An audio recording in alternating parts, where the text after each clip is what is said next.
Stella Dawson blotted the final line, sanded the page, and watched the wet black curve of another man's argument dry under her hand, while her own name sat nowhere on the document, nowhere on the fee note, nowhere on the wage slip that would be sent, as always, to her mother's address. Ink had settled into the ridges of her fingers so deeply that no amount of lye soap ever removed it, before Monday became Thursday, and Thursday became another Sunday. The copying room at Whitcomb and Vale was long and narrow, with 6 desks set shoulder to shoulder beneath windows that admitted light but never warmth, and by noon every day it smelled of lamp oil, sealing wax, damp wool, and the metallic tang of nibs worn too thin. The men in the front office called her Miss Dawson when they remembered she existed, and the copyist when they did not. Neither title altered the ledger. 11 shillings this week, transferred by standing instruction under the guardianship order, countersigned by Beatrice Dawson, parent and legal custodian, though Stella was 27 years old and had been old enough to refuse a husband in a chapel before half of those men had ever signed a contract. She had done that already. She had stood before polished oak and cut flowers, and one silent congregation of creditors in good coats, looked at the lord selected for her like a parcel on a counter and said, "No, my lord." Then she had lifted one bag, left her dowry behind because there had never truly been one, and walked through the church doors into a rainless afternoon that still tasted of iron in her mouth. Months had passed since then, enough for scandal to grow stale and settle into convenient language, unstable, ungrateful, difficult. The sort of words used by those who had not been asked to trade their signature for a debt they did not incur. A shadow crossed her page. Mr. Pritchard, the junior clerk with spectacles too large for his face, placed a folded notice at the edge of her desk and did not meet her eyes. "Mrs. Dawson has called, miss. Mr. Vale asks that you attend in the consultation room at once." "Thank you," Stella said. She set the quill down in exact alignment with the margin ruler. She stacked 3 completed copies, edges flush, and tied them with twine. Her hands were steady while no one watched. At the door, the steadiness cost more. The consultation room had once been a pantry, narrow and windowless, made respectable by a rug too small for the floor and a painting of ships that never hung straight. Her mother stood beside the hearth, gloved hands clasped over a walking stick she did not need. Beatrice Dawson wore dove-grey silk, a hat pinned with black jet, and an expression of administrative fatigue, as if every person in the room had arrived 5 minutes late to a routine appointment. "Mr." Vale rose from his chair. "Miss Dawson." She inclined her head to him first. Courtesy was the one currency nobody could intercept. "Mrs. Dawson wished to speak privately," he said, already stepping backward. "Remain, if you please," Beatrice said without looking at him. "There is no family matter that cannot withstand witnesses." Mr. Vale sat again, relieved to be absolved of choosing. Beatrice turned to her daughter at last. Her eyes were pale and dry, the colour of winter glass. "You will sign the reconciliation petition," she said. "Mr. Carrow has agreed to receive you, despite your public discourtesy." Stella kept her hands folded in front of her, fingers interlaced so tightly the knuckles whitened under ink stains. "I will not," Beatrice continued as if Stella had asked for the weather. "You will then proceed to the revised engagement. Lord Aylesford's brother has accepted reduced terms. Your prior conduct has altered your market position. We cannot be sentimental, not angry, not cruel in voice, merely efficient. That was the shape of it, every week, as dependable as the post." Mr. Vale made a soft throat sound and studied the inkstand as though it contained legal precedent. Stella could hear the pulse at the base of her own neck. She thought, with a detached clarity that frightened her, that she had once mistaken this manner for discipline. Her mother had never shouted. She had never needed to. My position is not for sale, Stella said. Beatrice gave the smallest shrug. Everything is for sale. The error was in timing. Stella did not answer. She had learned that argument fed nothing except Beatrice's sense of procedure. Silence, by contrast, left a space her mother disliked. Beatrice's gaze moved to the stack of copied pages on the side table. You are still at this work. I am. For pennies that are not yours to spend. A beat of quiet passed. Mr. Vale stood abruptly, muttered something about a filing cabinet, and escaped into the corridor. His retreat left the room thinner, colder. Beatrice stepped closer, close enough for Stella to smell violet powder and the starch of expensive linen. You will attend my house on Thursday at 9. Mr. Fenwick will bring the documents. You will sign, and this melodrama will conclude. Stella held her mother's gaze. No. The word landed between them and did not echo. Beatrice's mouth flattened, not with rage but with boredom. You inherit obstinacy from your father. It ruined him. Stella felt that sentence pass through her like a wire drawn taut. She did not move. Her father's handwriting still lived in 3 letters tied in blue ribbon beneath her pillow, and in the single brooch she had not yet sold. Ruined him. The ledger in her mother's head had no column for tenderness, no notation for grief, no distinction between a man and an asset. I have work, Stella said.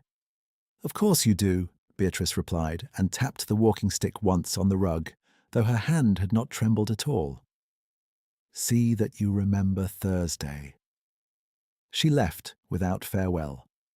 Stella waited until the sound of silk in the corridor had faded, then took one breath, then another. Her chest had tightened during the exchange and had not yet agreed to loosen.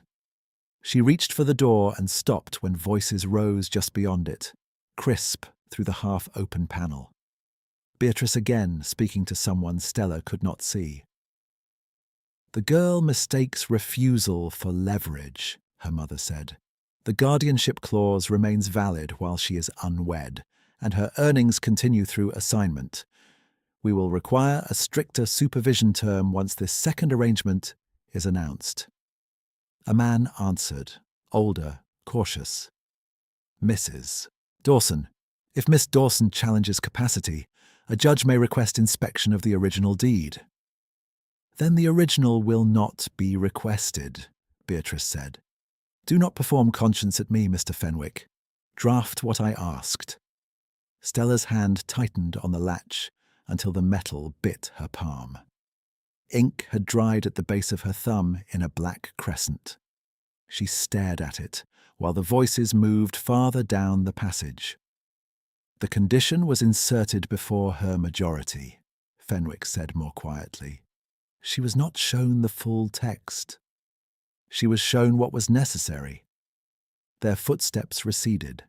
Silence returned in increments, a clerk coughing in the outer office, a chair scraped back, the scratch of another pen beginning another copy. Stella remained by the door until the muscles in her forearm began to shake. Just once. That was all. She flattened her hand against the wood and willed the tremor into stillness. Her face remained composed when she stepped into the corridor. Mr. Vale reappeared from nowhere with a bundle of leases and an expression of professional sympathy so cautious it almost vanished. If this is an inopportune afternoon, Miss Dawson, we can defer the Chancery abstracts. No, Stella said, please leave them. As you wish, he hesitated. For what it is worth, your penmanship is the clearest in this office. It was a clumsy kindness, offered by a man who would never risk more than a compliment against a client like Beatrice Dawson. Stella accepted it with the same gravity she gave formal notices. Thank you, sir. She returned to her desk. The page waiting there concerned a dispute over wharf fees in Deptford, 2 merchants accusing each other of bad faith in language, elaborate enough to disguise ordinary greed. She dipped her pen and began copying at once, each letter precise, each line parallel, each margin exact. Work had rhythm. Rhythm meant breath. Breath meant she could remain inside her own body until evening. At 6, the other copyists left in pairs, boots thudding down the stairwell, voices already rising towards supper. Stella stayed to trim damaged nibs for tomorrow and gather the discarded sealing wax stubs that she could melt and reuse in her attic room. Outside, carriage wheels sent shudders through the street stones. Somewhere nearby, a piano practiced the same scale 3 notes at a time. She wrapped her scarf, collected her papers, and took the back stair. In the vestibule, she paused by the wage ledger fixed to the wall. Her line for the week had been entered in Mr. Vale's neat, clerkly hand. Paid in full to Mrs. B. Dawson, per order. She looked at the sentence until the words lost shape and became only strokes of ink. Then she signed beneath them where required, acknowledging receipt of money she had never touched. Night had fallen by the time she reached her lodgings in Bloomsbury, a house divided into narrow economies. Students in the front rooms, a widow and 2 sons below, servants' cots in the scullery, and Stella under the eaves where the roof slanted so low she could not stand upright near the washstand. She ate bread in the kitchen with Mrs. Finch, thanked her for the heel of cheese, and carried a candle upstairs cupped in her hand against the draught. On the small table by her bed lay Sunday's half-finished letter, folded around itself to keep dust from the page. She had written only 3 lines before work had pulled her back into legal hands and legal language. Today, my mother reminded me that obedience is treated as a debt instrument. I begin to suspect she confuses silence with consent. She sat, unwrapped her scarf, and added a 4th line in the careful script she had used for 15 years, with the one person who wrote to her, as if her thoughts were worth an answer. I do not consent. Then she sanded the page, sealed nothing, and placed it beneath the blue ribbon in the drawer, because tomorrow was not yet Sunday, and she would not send any letter written in anger, no matter how tidy the penmanship. She slid the drawer closed on the unsealed page and pressed her fingertips against the wood until the grain marked her skin, as if the desk itself could hold her in place for 1 more minute before the house settled into its thin, nocturnal chorus of coughs, footsteps and pipes complaining through the walls. Her room had space for a narrow bed, a table, a cracked basin, and 1 chair whose cane seat had been repaired with twine. That economy had become intimate to her. She knew where the floor dipped near the trunk and where the plaster flaked above the window latch, knew how far to tilt the candle to read without dripping wax on her cuffs, knew exactly how long the draught under the door took to chill wet hair after she washed at night. She mended the same cuffs by habit, small stitches inside old stitches, because new linen cost more than pride could justify. When the candle shortened to a thumb of wax, she pinched the wick and lay down in stays she had loosened, but not removed, preserving 1 more hour before morning, demanded her body again.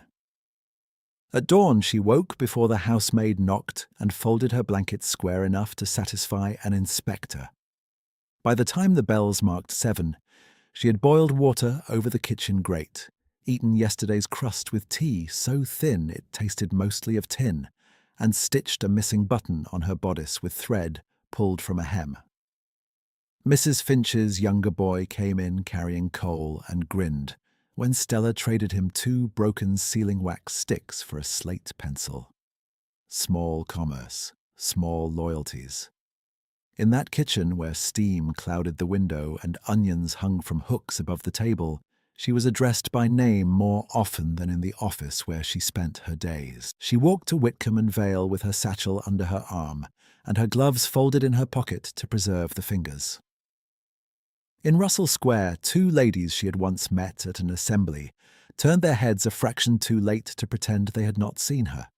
Their gowns were fresh spring muslin. Stella's sleeves were brushed wool, re-dyed so often the colour had surrendered to an indeterminate brown. She did not slow.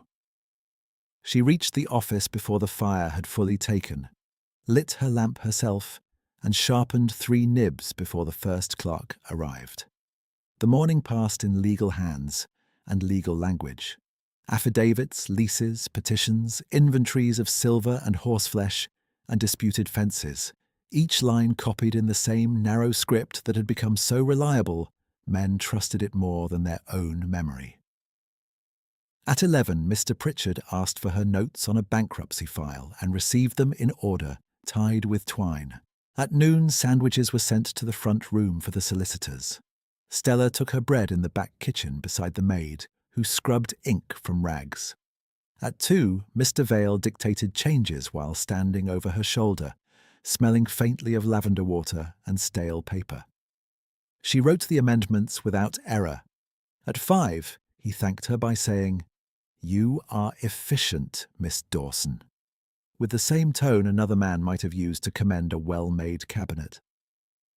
On Thursday, precisely as instructed, she left the office at 8:30 and crossed to Beatrice Dawson's townhouse in Cavendish Square, where the brass on the door caught morning light like polished coin. The butler did not invite her into the parlour. He placed her in the morning room used for accounts and deliveries, then closed the door with careful discretion. A tray waited on the side table with untouched coffee and a single biscuit, as if hospitality could be itemised alongside coercion. Her mother entered with Mr. Fenwick and sat before speaking. Beatrice removed her gloves finger by finger, folded them on her lap, and said, "You have delayed this matter long enough." Fenwick laid out papers. The top sheet bore Stella's name in a clerk's hand and a blank at the bottom, where her signature would return her to a man she had refused before witnesses and God. "You will sign the reconciliation petition," Beatrice said. "Mr. Carrow has been persuaded that your conduct arose from temporary strain." Stella read the first paragraph and the third, then turned to the final page. There, in dense language, sat an addendum authorizing renewed custodial oversight of her person and wages for the duration of marriage negotiations. Her pulse beat once against her throat. She set the paper down. "No," she said. Fenwick glanced at Beatrice, then back at the document as if he had expected this and hoped not to watch it happen. Beatrice's voice stayed level. "Defiance has ceased to be interesting, Stella. It is now expensive." Stella met her eyes. "Then I shall pay." Beatrice held out her hand for the papers. "You cannot pay. That is the point." Stella did not answer.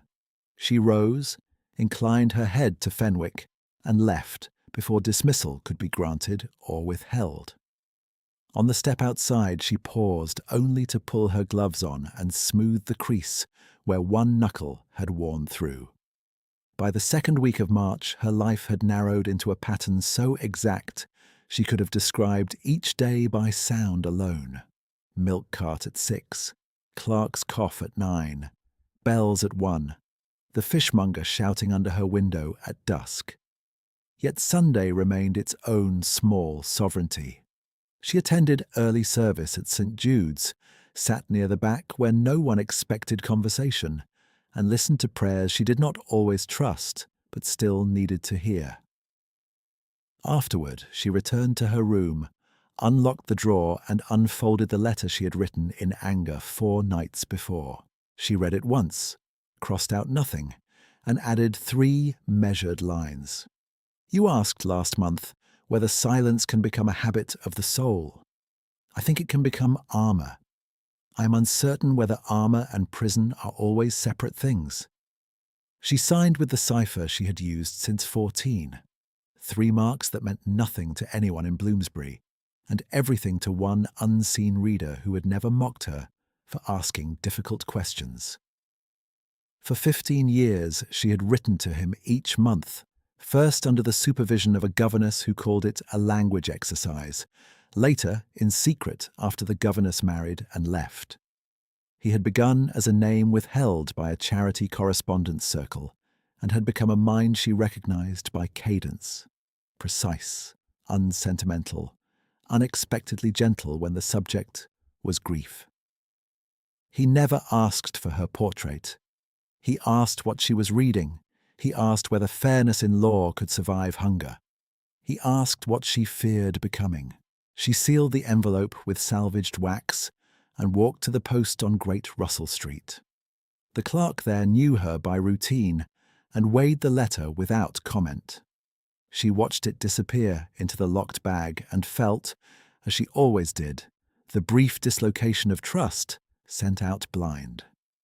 Monday returned with rain misting the windows and turning the office stair slick. At 10:30, Mr. Pritchard set a single envelope beside her inkstone. "Delivered by hand," he said. "No sender." The paper was better quality than most of their clients used, cream laid with a narrow blue edge.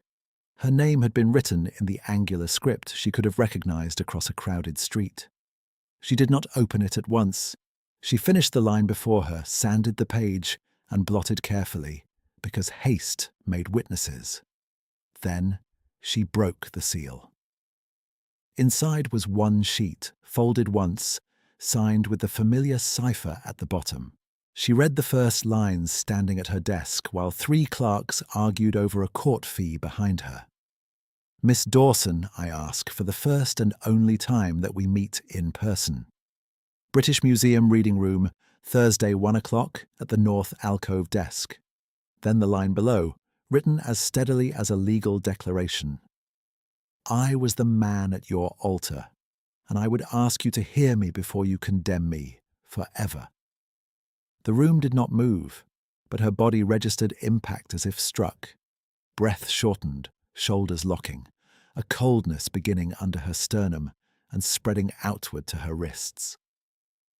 She read the sentence twice more to verify each word remained what it was. The hand was his. The cipher was his.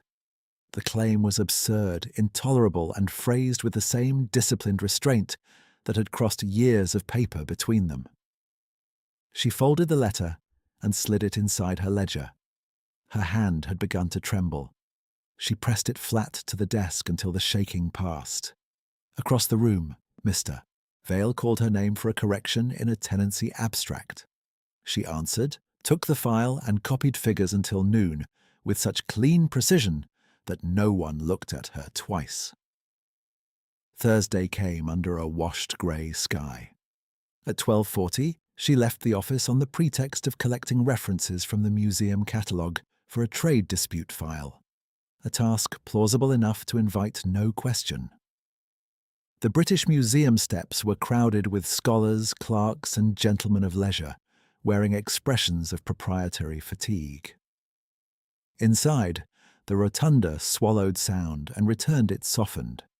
Dust, leather, old paper, wet wool from coats hung to dry. She had worked there before on borrowed hours, translating French legal commentary for a publisher who paid in cash and never asked where she had learned the language. She gave her name to the attendant and entered the reading room, with the letter folded inside her glove. The North Alcove desk stood empty except for a stack of parliamentary volumes arranged in descending size, as if selected to her specifications.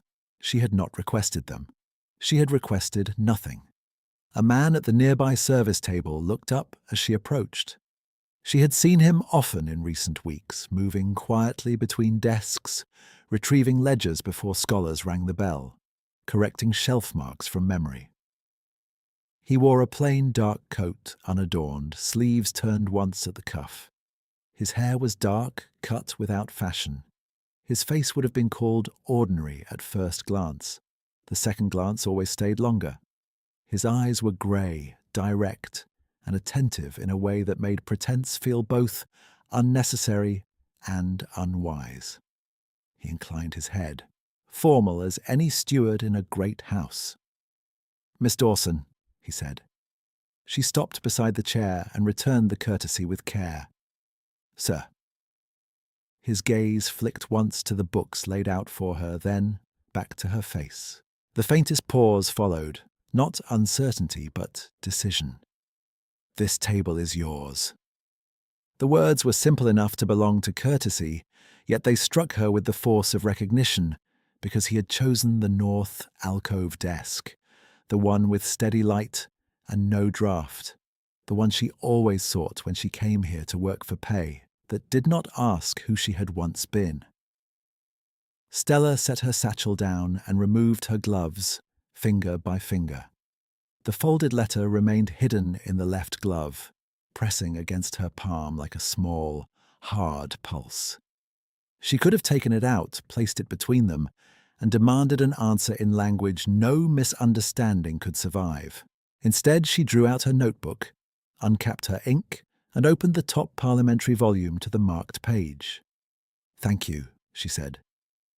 "You requested precedence on a fee assignment and custodial control," he replied. "Volume 3 includes the minority opinions." His voice was low and controlled, the cadence familiar in a way that unsettled her more than the sentence in the letter had done. She kept her gaze on the page and felt, rather than saw, him place a second stack of reports within reach. One from the Commons Committee on Legal Guardianship, one from Chancery Reforms, one from a private bill index she had spent 2 afternoons searching for the previous month. "I did not place a request this morning," she said. "No," he answered, "but you would have." He moved away before she could frame a reply that did not concede too much. For the next hour she copied references and statute numbers, while the reading room breathed around her in rustling paper, muffled steps, and occasional coughs swallowed by the dome. At intervals she raised her eyes and found him already at work, retrieving folios for scholars twice his age, correcting catalogue slips with a neat, angular hand, listening without impatience to a barrister who explained shelf order to a man who clearly knew it better. No flourish, no wasted motion. When a young student dropped a stack of loose notes, Mr. Hale stooped, sorted them by date, and returned them without waiting for gratitude. At 2:30 she reached for her wrist and felt the frayed ribbon that held her cuff closed slip another fraction loose. She had tied it in haste that morning, blue once, now reduced to a faded thread with a knot that scratched her skin. She retied it with her teeth and one hand, then bent back to the page. A shadow crossed the desk. Mr. Hale placed a narrow strip of folded linen beside her inkstone. It was dark green, plain weave, new. "For your cuff," he said. "I cannot accept gifts, sir." "It is from supplies," he said. "Not a gift." He had already turned away. She looked down at the ribbon. It was cut to exact length, the edge sealed cleanly by heat so it would not fray. She should have left it untouched. She should have called him back and returned it on principle. Instead, she untied the old ribbon under the shelter of the desk and replaced it with the new one, fingers steady now, breath unexpectedly less tight in her chest. Near 4 o'clock, he returned with a small stack of request slips and paused at the corner of her table. "The museum closes early for inventory this evening, Miss Dawson. I will finish before then." His eyes were grey, direct, and unreadable. "I know." He set down the final slip. She looked at the handwriting and felt her pulse shift. The letters leaned slightly forward, disciplined, precise, with a long horizontal stroke through the T and a clipped tail on the Y. She knew that hand. She had traced those forms across 15 years of envelopes by candlelight. She did not look up at once. She blotted her line, capped the ink, and aligned her notes. When she raised her head, he was still there, waiting with formal patience. "Do you sign all catalogue slips yourself, Mr. Hale?" she asked. "When needed." Your hand is familiar. A pause, no longer than one breath. Many hands are. He inclined his head and stepped back toward the service table, neither evasive nor yielding, leaving her with the slip and its unmistakable strokes. She could have followed him, could have demanded his name in full, his history, the meaning of the sentence that had overturned the shape of her private life. She folded the slip into her notebook instead. At closing, she carried her volumes to the return desk. He took them from her without touching her fingers and checked each number against a list already memorized. "Will you return tomorrow, Miss Dawson?" he asked. "If my work requires it." His mouth shifted, almost a smile, and then not. "It will." Outside, London had turned pale with late afternoon haze, carriage wheels grinding damp grit along the curb. She walked back to Whitcomb and Vale with the new ribbon hidden beneath her sleeve and the old one in her pocket. And when Mr. Vale asked why the museum extract lacked 2 appendices, she answered with such composure that he apologized for the delay and sent her home at the usual hour. That Sunday, after early service, she wrote a letter she did not send. She addressed it with the cipher as always, and left 3 lines blank where accusation would have gone. Then she folded it, sealed nothing, and placed it beneath the blue ribbon in the drawer. 3 days later, she returned to the museum on a pretext no thinner than her need to test what she already knew. The north alcove desk waited with 2 volumes she had not requested, and would, in fact, require by noon. Mr. Hale did not greet her beyond a formal nod. He moved through the room as if duty alone governed him. Yet when she reached for the private bill index and found it missing, it arrived at her elbow within seconds, opened to the exact page where Dawson versus Dawson appeared in narrow print between dock taxes and drainage rights. "Thank you," she said quietly. "You are welcome." Nothing in his tone implied intimacy. Everything in his attention did. By the end of that week, the pattern had established itself with the calm inevitability of tide. She came for work and found what she needed already arranged. He spoke in short, measured sentences, never wasting a word, never asking the personal question she braced herself to refuse. She observed details and filed them where certainty should have been. His coat remained plain wool, cuffs brushed thin. Beneath it, once, when he reached for a high shelf and his sleeve drew back, she saw linen marked with an embroidered H in old gold thread, the stitch too fine for a hired assistant's shirt. Another afternoon he signed a circulation ledger, and she saw calluses across the side of his middle finger and thumb, writer's calluses, long-standing and heavy, the hand of a man who used pen more than shovel despite the strength in his wrists. On Wednesday she left the museum at dusk and crossed towards St. Jude's for evensong, more from habit than piety, though she still needed the stone coolness of the nave and the discipline of kneeling beside strangers who asked for mercy without naming their crimes. After the final hymn, she stepped onto the church stairs and found him 3 steps below, hat in hand, speaking with the verger about a leaking roof tile. He looked up when he heard her footfall. Miss Dawson. Mr. Hale. They stood in that awkward public space where conversation could be either chance or intention, and where both required decorum. Behind them, parishioners descended in clusters, silk rustling, boots striking stone. "You attend St. Jude's," she said, "occasionally. It is not near the museum." "No." A child ran past them toward the street. His nurse followed, apologizing to no one in particular.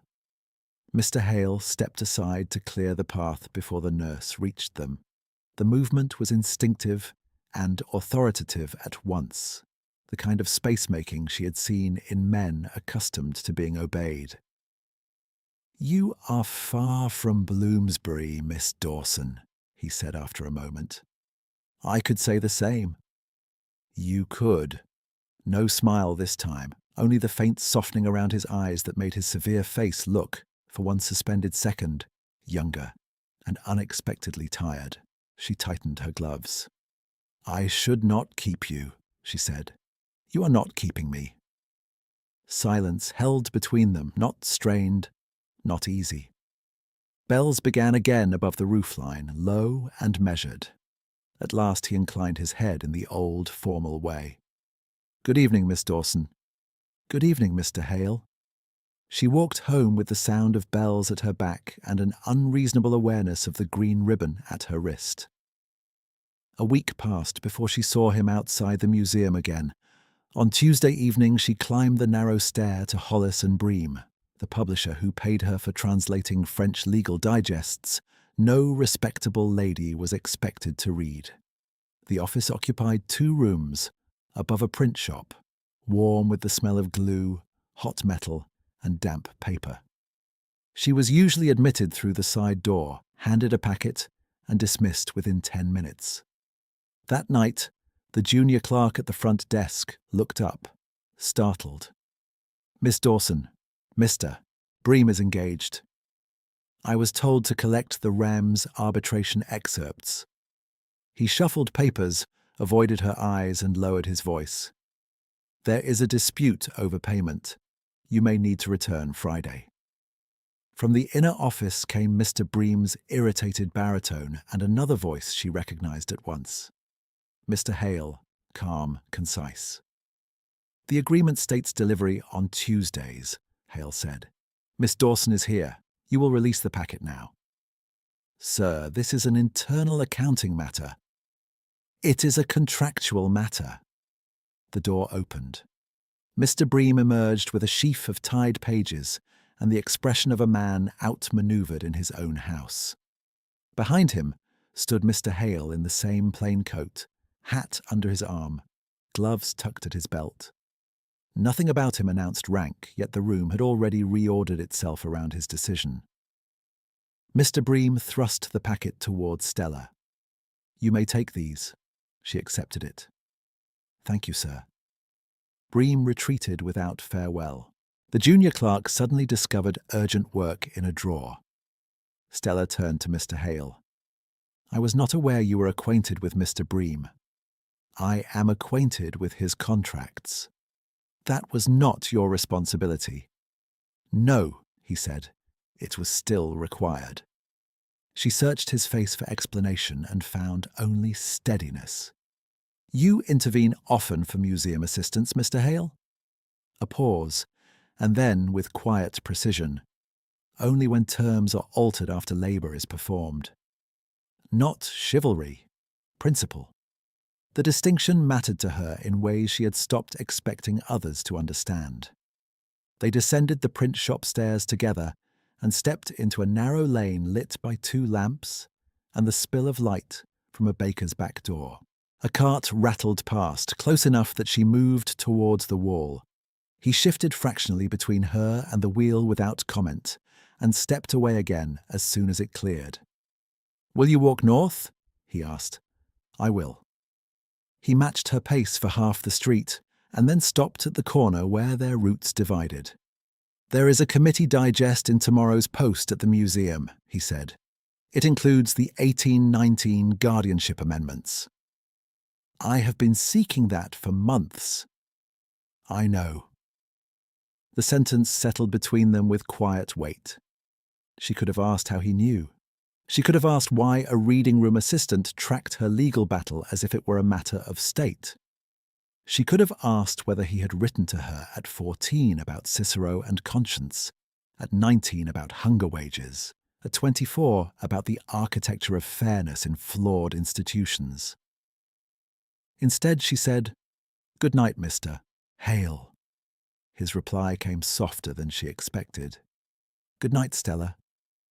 It was the first time he had used her given name. No title, no distance. She felt the change in her body before she could name it. Not alarm, not relief. Something narrower and deeper, like a locked room finding a window open by 1 inch. She walked on without turning. At her lodging house, she greeted Mrs. Finch, shared the baker's stale roll she had bought for a penny, and climbed to her attic while the house settled around her. At her table, she untied the green ribbon and retied it more carefully, then opened the drawer where the unsent letters waited, beneath blue silk gone soft with years. She chose a clean sheet, dipped her pen, and wrote his cipher at the top. Then she stopped, listening to the scratch of someone else's chair through the wall, to a cart fading in the street below, to her own breath, evening at last. She did not yet write the question that mattered. She wrote only the date, folded the page blank and placed it with the others, because tomorrow she would sit again at the north alcove desk, and whatever truth waited there had begun, unmistakably, to answer her long before she was ready to ask. The next morning she arrived at the museum with the blank page still folded in her satchel, as if a question not yet written could steady her better than any answer. The north alcove desk held the promised committee digest, opened and weighted by a stone paper rest, and beside it lay a narrow memorandum in the same angular hand. South Gallery closed at noon. Please retain all extracts in duplicate. She read the note twice. It was unlike him to explain procedure unless the procedure mattered. Mr. Hale was at the far service table speaking with the chief attendant, a broad man with red cheeks and a watch chain stretched over his waistcoat. The chief attendant's voice carried farther than he intended. I need that inventory done this evening, he said.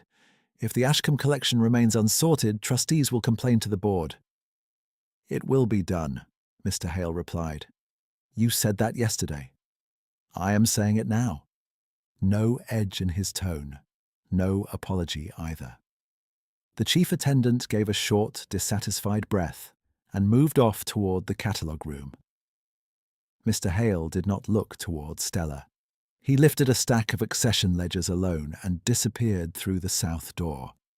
She worked until noon in the dry rustle of paper and the faint mineral smell of old bindings warmed by hands. At 12:30, a young clerk from Hollis and Bream arrived with her weekly translation packet, tied in brown cord, and whispered that Mr. Bream needed the final pages by 8 if she expected payment on Friday.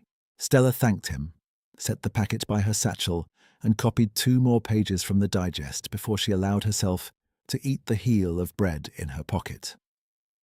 When she crossed toward the South Gallery to return a volume, she found the corridor in disarray. 2 porters stood beside a wheeled crate, one muttering over a broken latch, while water dripped in irregular beats from a cracked joint in the ceiling pipe, and spread across the stone floor toward an open door marked cataloguing room. Inside, drawers had been pulled from cabinets and set on tables. Loose cards lay in shallow trays like pale leaves after wind.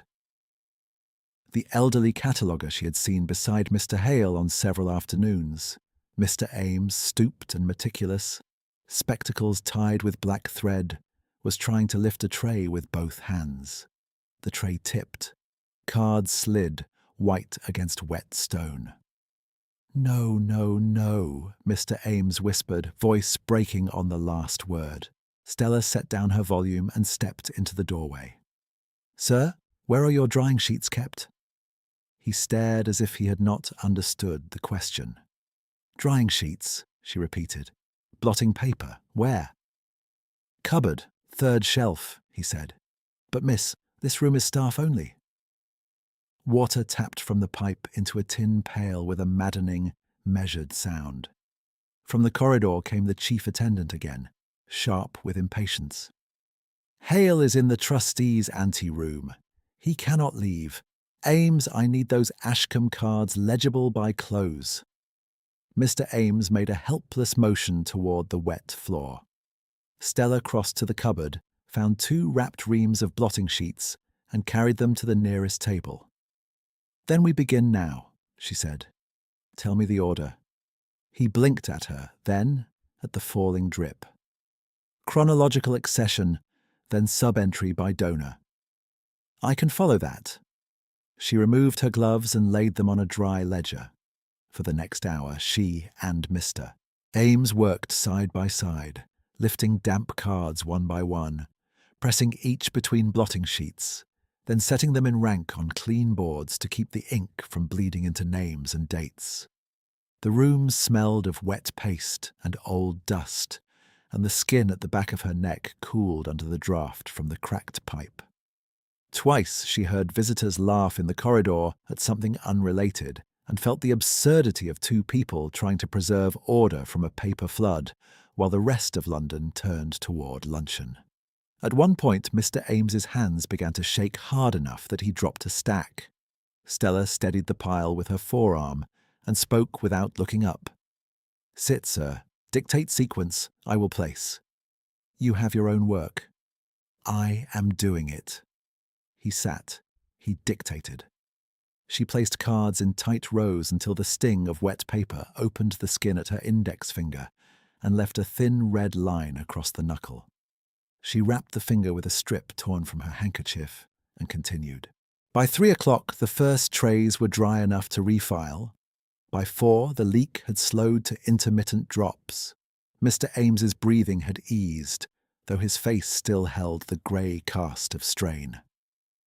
Stella glanced once toward the corridor and saw through the half-open door Mr. Hale standing motionless near the threshold, one hand on the frame, watching the two of them with an expression she could not immediately read. Not surprise, recognition. She returned to the cards before he could step in. At 5, the chief attendant entered, expecting ruin, and found the ashcombe trays stacked in order on the long table, each bundle tied and labelled in Mr. Ames's hand, with Stella's smaller script beneath where the ink had blurred and required reconstruction from duplicate registers. The man looked from one face to the other. "You completed all 6 drawers?" 5 3/4, Stella said. "The final donor index needs 20 minutes. Mr. Ames lifted his chin with a fragile remnant of authority. Miss Dawson preserved the lot.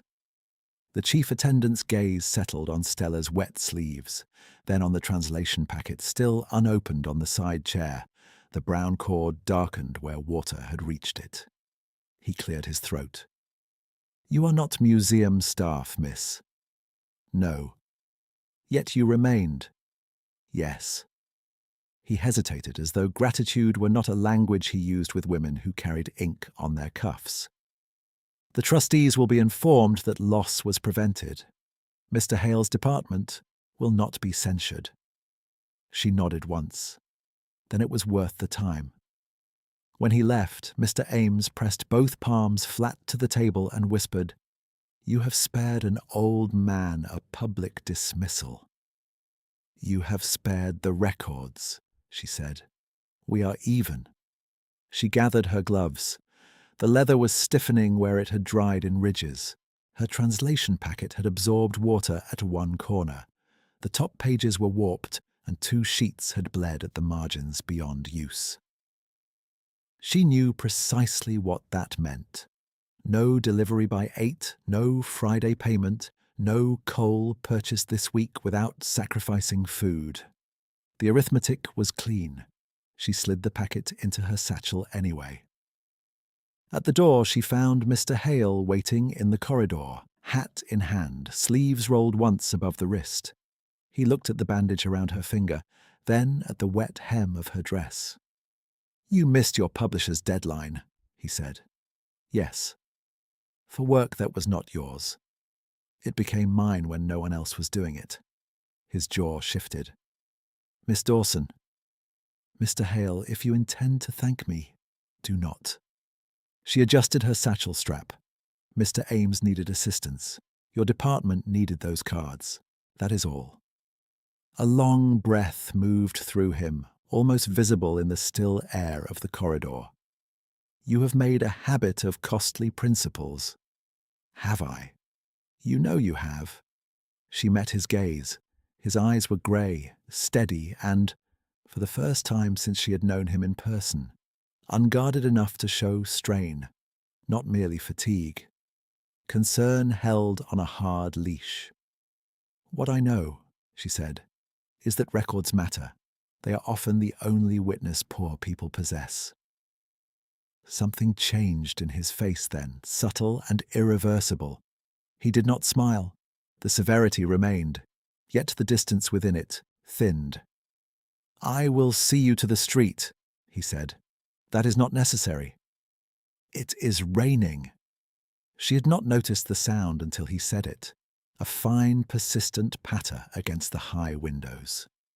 She did not argue again. They descended the museum steps under a sky gone slate at the edges. He held no umbrella and offered none, merely paced at her shoulder through the crowded pavement where cabs splashed gutter water and newspaper boys shouted evening sheets. At Great Russell Street, he stopped. "Your hand needs clean linen," he said.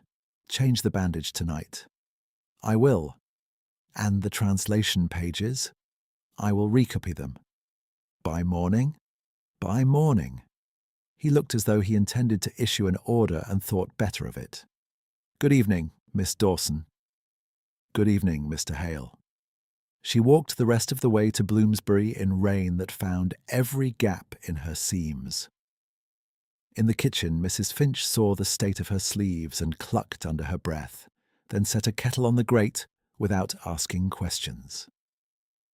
Stella thanked her, carried her satchel upstairs, spread the damp translation pages by the candle, and began again from the first line while the bandaged finger throbbed in rhythm with her pen strokes. By Friday afternoon she had delivered the recopy to Hollis and Bream and collected only half payment, Mr. Bream citing avoidable delays in a tone that suggested magnanimity. Stella took the reduced coins without comment. She bought coal by weight, 1 loaf, and lamp oil enough for 2 nights. She did not spend on meat. She did not spend on herself at all. 3 days passed before Beatrice's card arrived at Whitcomb and Vale, cream stock with a narrow black border and 1 line in her mother's hand. "Attend me Tuesday, 9 o'clock. Bring any remaining correspondence from your father's estate." Stella stared at the card until Mr. Pritchard asked whether she required a glass of water. She said no, folded the card into her ledger and finished 2 leases before leaving at dusk. Tuesday came clear and brittle. Beatrice's townhouse stood as immaculate as ever, brass bright, steps swept, curtains half drawn against public curiosity. The butler admitted Stella and, after a fractional pause, directed her not to the morning room but to the side corridor outside the study. "Mrs. Dawson is engaged with Mr. Cresswell of Harker Bank," he said. "You are to wait." The study door was not fully closed. A strip of lamplight fell across the corridor carpet and lit the edge of the wallpaper where a seam had lifted. Stella held her satchel against her ribs and fixed her eyes on that seam while voices moved within. A man spoke first, smooth and cautious. "Madam, the lenders remain unsettled by your daughter's refusal at St. Jude's. They expected consolidation through marriage." Beatrice answered in the bored tone she reserved for clerks and servants. Her refusal was inconvenient, but useful. A ruined daughter is easier to bind than a married one. Stella's breath shortened so abruptly she had to place her free hand against the wall to keep it from showing in her posture. Inside, the banker gave a faint, uncertain laugh. "You speak plainly." "I speak accurately," Beatrice said. As long as she remains publicly compromised, oversight appears protective rather than predatory. Her earnings continue through assignment. Her signature can still secure extensions. And if she challenges the guardianship? She lacks funds for sustained litigation. Paper rustled. A chair moved. Mr. Cresswell again. "There is also Lord Aylesford's household to consider. They do not appreciate being made foolish." "They may recover in private," Beatrice replied. "I require compliance in public." Stella felt the pattern in the wallpaper under her fingertips, as if touch could anchor her to the corridor floor. Her pulse beat in her throat, then in her wrists, then in the injured finger that had barely healed. She did not cry. Her face remained composed. Only her lungs refused full air for several seconds at a time. The banker spoke more quietly. "I must ask about the older deed, the one drafted before her majority. If opposing counsel inspects the insertion date, they will not inspect what they cannot obtain," Beatrice said. "Mr. Fenwick has managed this efficiently for years." A pause followed, thick with mutual calculation. Then Beatrice said with the same cool, administrative fatigue Stella had heard all her life, "My daughter mistakes silence for resistance. In truth, silence is useful. It signs we're instructed." Something hard and clean settled inside Stella then, not anger in its familiar heat, but a colder structure, load-bearing, like iron set into stone before walls rise around it. She straightened from the wallpaper. Her hand left no mark. The butler appeared at the far end of the corridor carrying a tea tray and started when he saw her already standing there. "Miss Dawson, I did not know you had been kept waiting." "I have been waiting," she said. He shifted the tray. "I shall announce you now." "No." The word came level, almost gentle. She adjusted her satchel strap and looked once at the line of lamplight under the study door. "Tell Mrs. Dawson I was delayed," she said. "Tell her I will return when I am prepared." Without waiting for permission, she turned and walked the length of the corridor, down the front steps, and into the bright, cold morning, where carriage wheels rattled over stone, and the city moved as if nothing at all had happened. She kept walking until Cavendish Square fell behind her, and the bright, cold air stopped feeling like a room with no doors. At the corner of Duke Street, she stepped into a recessed shopfront, set her satchel down on the stone ledge, and unfolded her hand from the strap. Her palm still held the imprint of wallpaper seams. Her breathing came shallow, then steadied by force. Useful, ruined daughter. Signs were instructed. The words arranged themselves with the precision of legal clauses. She had spent years copying other people's traps in clear handwriting. She knew one when she heard it spoken aloud. She took out her notebook, tore a blank half-page, and wrote 3 lines in her smallest script. Request immediate sworn challenge to custodial assignment and petition for inspection of original guardianship deed. Urgent. Then she signed only MD, folded the note, and turned back toward Lincoln's Inn. Mr. Vale was in conference when she reached Whitcomb and Vale. She waited in the corridor among coat stands and parcel twine until he emerged with 2 clients and a face already prepared to dismiss interruption. He halted when he saw her expression. "Miss Dawson, you were expected back tomorrow." "I require 10 minutes, sir. Privately." He looked at the clock, then at her satchel, then at the closed consultation room. 5. 5 will do." Inside, she did not sit. She placed the torn note and Beatrice's card side by side on his desk, then spoke in clipped sequence. Overheard statements, banker's name, guardianship insertion before majority, Fenwick's admission through a half-open door months earlier. She gave no embellishment. Mr. Vale's mouth tightened with each sentence. When she finished, he removed his spectacles and polished them slowly. "You are alleging fraud against your legal guardian with no funds for prolonged proceedings." "Yes. If you fail, costs will be assessed." "I am aware." He replaced the spectacles. "You may lose your post here if your mother withdraws all family matters from our books." "That is also clear." Silence held for 2 beats. Then he pulled a foolscap sheet toward him and began writing in fast, compact strokes. "This is a sworn challenge and motion to compel production of the original deed," he said without looking up. "You will sign before a commissioner this afternoon. If the court refuses inspection, you are exposed. If inspection is granted, we proceed at once." He sanded the page and pushed it across. "Take this to Mr. Armitage on Chancery Lane. He owes me precision." Stella read every line, made one correction to a date, and signed. Mr. Vale watched the signature dry. "Where will you be reached tonight?" "At Northwick Hall." He looked up sharply. "You intend to place yourself before Lord Hale?" "I intend to place evidence where it cannot be buried." "Miss Dawson, that house is the centre of the arrangement you refused." "Yes." For the first time since she had known him, Mr. Vale spoke without clerical detachment.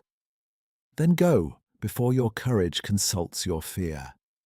She inclined her head once, took the document, and left before gratitude could soften her resolve. By late afternoon, she had sworn the challenge before Armitage, paid the filing fee with nearly all the coins in her purse, and lodged the petition for morning submission. When she climbed to her attic in Bloomsbury, the room looked smaller than it had at dawn, as if the slanted ceiling had lowered by an inch while she was away. She set her satchel on the bed and opened the drawer beneath the table. One dress, one shift, stockings wrapped in paper, writing case, father's 3 letters tied with blue ribbon, the bundle of unsent pages she had addressed to a cipher for 15 years. She hesitated only over the unsent bundle, then added it to the bag. She left the chipped teacup, the mending basket, the winter shawl too thin for another season. If she returned, they would still be here. If she did not, they were only objects. Mrs. Finch found her in the kitchen with the bag at her feet and the coal scuttle half full. "You are travelling," the widow said, wiping her hands on her apron. "Yes, tonight." "For work? For a hearing?" Mrs. Finch studied her face, then nodded as if hearing the word beneath the word. She untied a cloth packet from the shelf and pressed it into Stella's hand.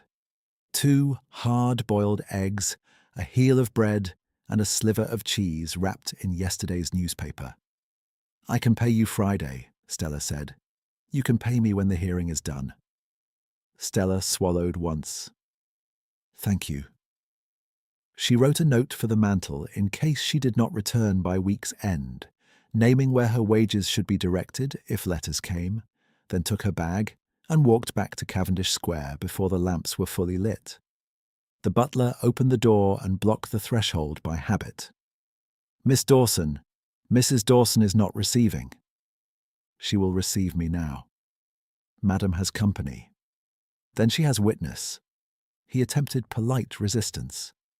Stella stepped past him without raising her voice and went down the side corridor she had left that morning. The study door was closed this time. She opened it herself.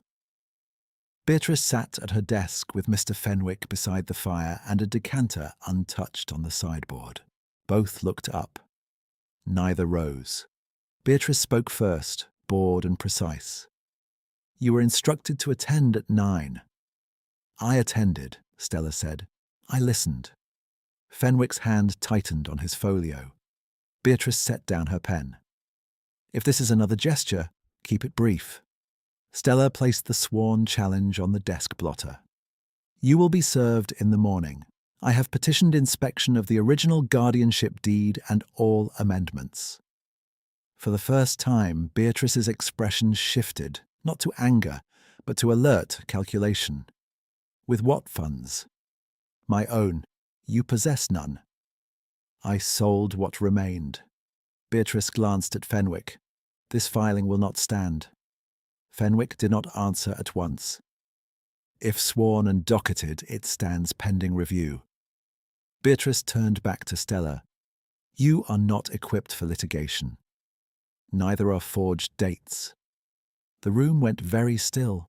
Beatrice's eyes sharpened to winter glass. "Leave this house." Stella moved to the cabinet by the desk, where Beatrice kept family instruments in red leather boxes. She knew the lock. She had watched that key turn since childhood. While Beatrice rose and called her name in a voice suddenly edged, Stella opened the cabinet, removed the thin black file marked D Guardianship, and held it against her chest. "You cannot take that," Beatrice said. "It concerns my legal person. I will present it with the petition." "Put it down." "No." Fenwick stood halfway, then stopped, looking not at Beatrice but at the sworn challenge on the desk and the file in Stella's arms.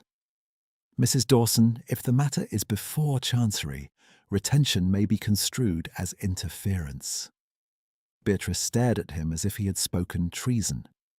Stella signed one more page from Armitage's packet on the desk itself, her hand steady above her mother's monogrammed blotter. She blotted, folded, and handed the duplicate to Fenwick. "Service copy," she said. "You now have notice." Beatrice's voice flattened. "If you walk out with that file, you walk out without protection." Stella met her gaze. "So be it." She turned, crossed the corridor, and went down the front steps carrying one bag and the black file, while the butler stood aside with eyes fixed on the floor. 2 hours later, she was on the northbound coach from Holborn, the city lamps thinning behind her into a yellow haze. The file lay beneath her gloved hand the entire ride. She did not sleep. At every stop, she checked that the string around it remained intact and the seal unbroken. Near midnight, frost silvered the hedges. Near dawn, the road widened between stone walls and winter fields, and the coachman called Northwick's turn-off in a hoarse voice. By the first week of April, dawn arrived earlier than her body trusted. She stepped down from the coach into pale light, stiff-legged and light-headed, with mud drying at her hem and no certainty beyond the weight of the file. Northwick Hall rose beyond iron gates and bare yew, not ostentatious, simply certain of itself. Long facade, high windows, smoke from 3 chimneys, gravel swept in precise arcs. A groom looked at her bag, then at her face, and asked whom she wished to see. "Lord Hale," she said. The groom hesitated. "His lordship is not receiving callers." "Then I will wait where he can refuse me directly." She had reached the front steps before a house steward intercepted her with practiced civility. "Miss Dawson." Recognition flickered and was suppressed. "Miss Dawson, this is irregular." "So was my guardianship." He glanced at the black file, at the mud on her cuff, at the way she remained upright by discipline rather than comfort. "Please come inside." The entrance hall was warm enough to make her hands ache as feeling returned. She stood on marble she had once imagined crossing as a bride and instead crossed as a petitioner with a legal challenge in her bag. The steward led her to a library lined floor to ceiling in dark shelves and asked for the file. She refused with a single shake of her head. He bowed and withdrew. Minutes passed in firelight and silence broken only by the clock on the mantel. Her pulse had begun to stutter from exhaustion. She sat because her knees warned her without dignity. When the door opened, she rose automatically, expecting the plain coat, the museum restraint, the man who moved through catalogues like a shadow. Lord Lucian Hale entered in formal evening dress, black perfectly cut, white linen severe at the throat, signet ring bright once as he closed the door behind him. He carried one envelope, worn soft at the folds. He placed it on the desk between them. She knew the paper before she saw the date, her first letter, written at 14 in a hand too careful for a child. His eyes were grey, direct, no concealment left in them. "I am Lord Lucian Hale," he said, quiet as a reading room. "The man you refused at St. Jude's, and the correspondent who has written to you every month for 15 years. The room did not tilt, but the past did. The monogram beneath a plain cuff. authority that required no title spoken aloud, the angular script on catalogue slips, the way he had known which volume she needed and which principle she would not sell. She pressed her fingers to the back of a chair until the carved wood steadied beneath her palm. He looked at the black file, then back at her face. I accepted the arranged match when I recognized your signature in your mother's documents. I remained silent because I would not bind you by duty if you would not choose me by truth. Stella heard the clock strike once. Somewhere in the corridor, a footman passed, then moved on. In the quiet he had made, every letter she had ever written seemed to gather and stand beside her. She drew a breath that reached full depth for the first time since Cavendish Square. "Then hear me now, my lord," she said, voice level despite the tremor in her hands. "I did not come for rescue. I came for judgment on paper." His answer came without hesitation. "Then we begin there." He rang the bell pull once. The sound did not jar. It moved through the panelled room like a measured instruction. When the steward entered, Lucian did not raise his voice. "Mr. Harrow, wake Mr. Ellery and send for horses. A packet goes to Mr. Vale and Mr. Armitage at once. Miss Dawson's petition is to be called the moment Chancery opens." Harrow bowed. His eyes passed over Stella's travel-worn cuffs, the mud at her hem, the black file under her hand, and settled into something like respect before he withdrew. Lucian waited until the door closed. "Will you show me the file now?" She untied the string herself. The papers inside smelled faintly of cedar and her mother's violet powder. She laid out each piece in order on the desk blotter. The guardianship instrument, 2 appended schedules, 1 thin amendment sheet on paper that had yellowed differently from the rest, and Fenwick's recent attestation. Lucian set her 14-year-old letter aside and bent over the documents without touching them yet. "May I?" he asked. "Yes." He put on spectacles from his breast pocket, scanned the clauses, then paused at the amendment. "Different watermark," he said. "Not same mill, not same year." She leaned closer. In the angle of firelight she saw it too, a crowned crest in one sheet and a plain cartouche in the others. She had copied thousands of pages and missed this in her own prison. He traced the margin with one finger, not touching the ink. Insertion date written over scraping. Your mother's clause assigning all wages persists only if capacity order stands. Capacity order cites this amendment. "That one leaf," Stella said. "That one leaf." By dawn, the library table held sanded copies in 3 hands.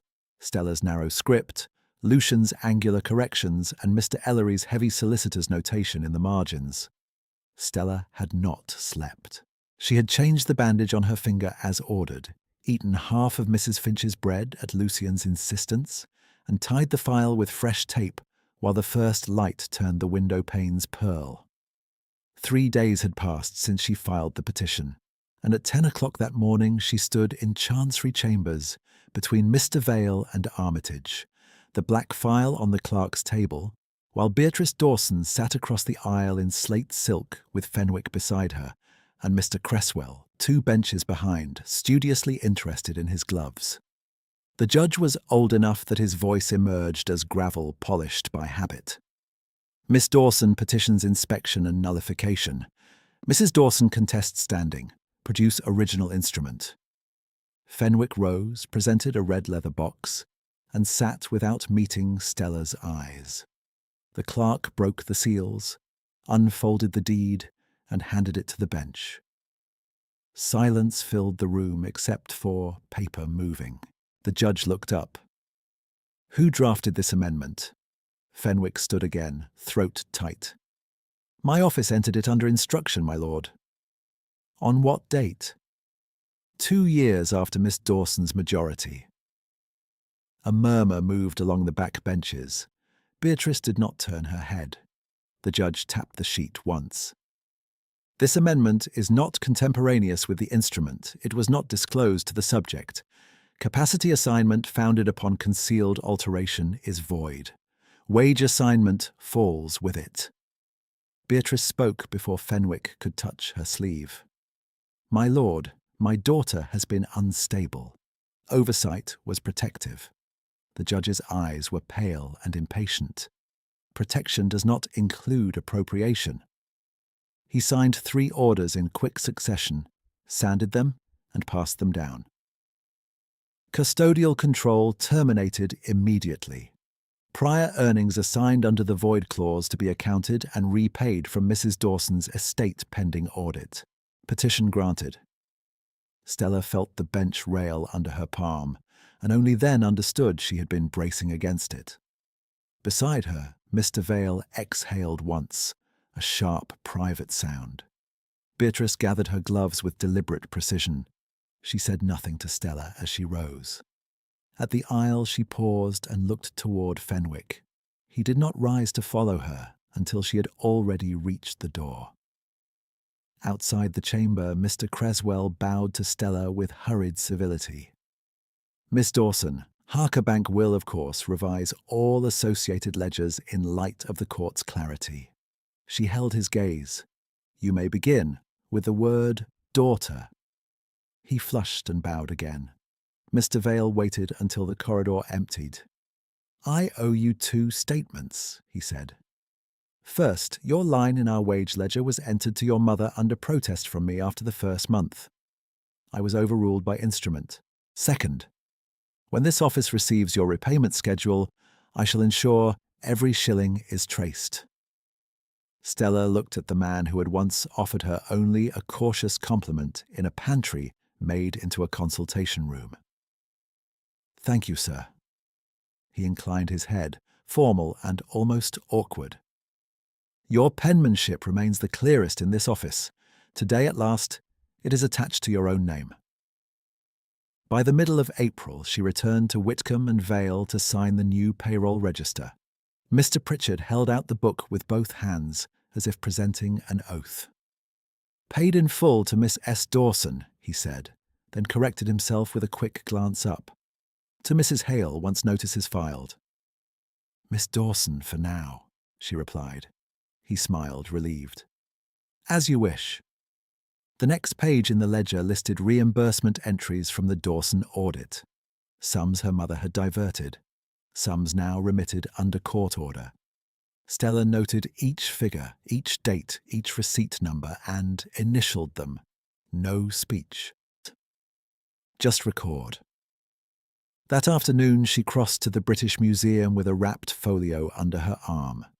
The north alcove desk was occupied by a student in spectacles too large for his face, bent over a maritime index. Stella stopped for one breath, then continued to the service table where Mr. Ames was sorting returned cards with his old, careful motions. He looked up, startled, then broke into a smile that made him seem 20 years younger. Miss Dawson, no, lady.